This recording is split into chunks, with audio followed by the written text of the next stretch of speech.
Jajpur block अंतर्गत similia panchayat रे आम ओडिशा नवीन ओडिशा कार्यक्रम अनुष्ठित हो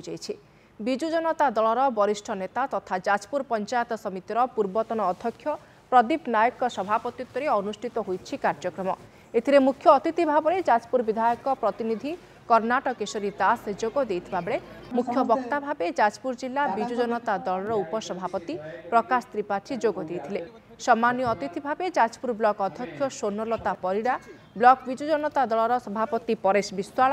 युवनेता अजय कुमार महांती, जिला बिजु जनता दलर उपसभापति गणेश चंद्र महाकुड़ प्रमुख सामिल होते। आम ओडिशा नवीन जो कार्यक्रम अच्छी माँ मानकर नुहे आज सारा ओडिशा रे 3.5 कोटी नेता श्रीजुक्त माननीय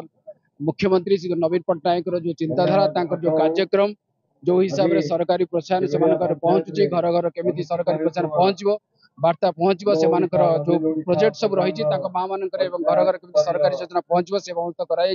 मुख्यमंत्री जो योजना मान गरीब कल्याण योजना प्रणयन कर सब योजना केमती लोक पहुंची माननीय मुख्यमंत्री से गरीब कल्याण योजना को लोक आशीर्वाद